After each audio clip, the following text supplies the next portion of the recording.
Hi, everybody. It's Dr. Patricia Coughlin. I wanted to talk to you today about conducting follow-up interviews on your completed cases.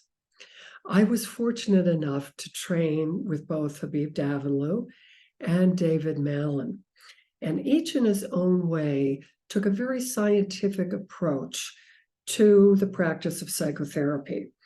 Davanloo treated each case as an N of one study. He started with inquiry, gathering data about the nature, history, and severity of the disorder, identifying triggers, and then formulating case formulation about the nature of the underlying conflicts responsible for the patient's symptoms and suffering. He would then intervene based on these hypotheses and track the response to intervention to either confirm or refute or modify that hypothesis about the underlying nature of the problem. David Malan over at the Tavistock did more traditional kinds of psychotherapy research, and a hallmark of that was the follow-up. So he felt, and certainly research has confirmed, that just looking at progress from beginning to end of therapy is not really sufficient because therapy has a big problem with relapses. So take CBT, for example, which is often touted as the gold standard of psychotherapy. They have a huge relapse problem. I think it's 50% or more. So we're really looking for lasting change, and the only way to find out whether that's happening is to conduct follow-up interviews in which the areas of disturbance are reviewed. And as Malan said, again, he was very ambitious about his results. It wasn't enough to see a reduction or elimination of symptoms.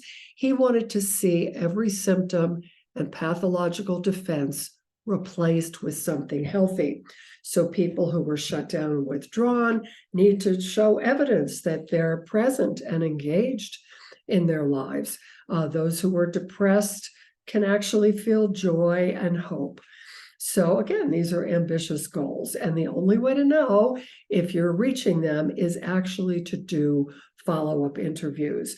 And so as soon as I started my training with Davanloo and ISTDP, I started to institute this practice and to do follow-up interviews at 1 year, 5 year, 10 year, and I now have 30-year follow-up on a number of patients, which is incredibly gratifying, first of all, because the research suggests, and my experience confirms, that those who respond well to ISTDP seem to get better and better and better over time with no additional treatment.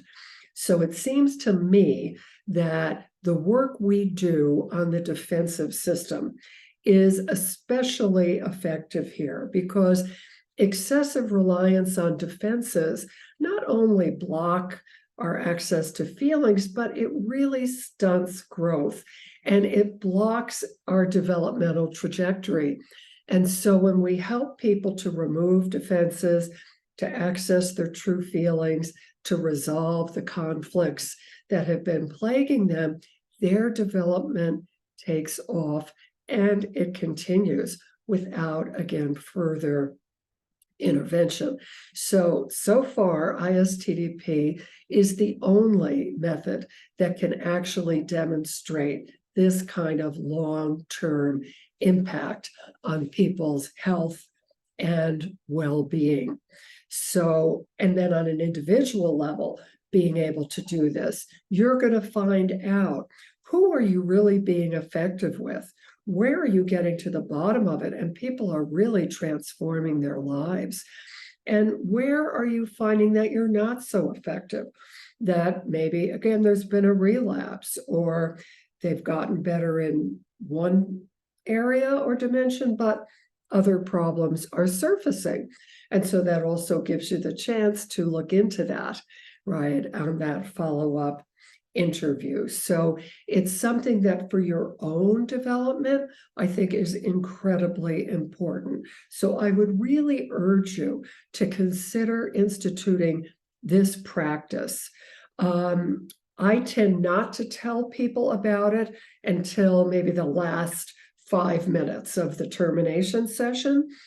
I mean, they know from the beginning, because I give everybody a release form, that I videotape all sessions and that I'm involved in the study of what makes psychotherapy effective.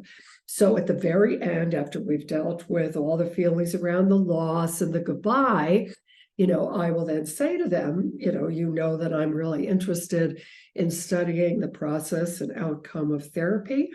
And in order to continue with that, I like to do follow-up. So if it's okay with you, I will be contacting you in a year's time. Now, that doesn't mean they can't contact me sooner if something comes up, but I have never found anybody who said, no, don't contact me. People are they're moved, right, by your commitment to them and also to our own growth, but it's often a very celebratory time. It's a real bonus for us. All the hard work we put into this to really see and hear and witness the amazing changes that people are able to experience. And again, I have often found, even though our focus is very much intrapsychic, that once people resolve their internal conflicts, right, they tend not to get into so many conflicts with others. And in fact, there's this ripple effect.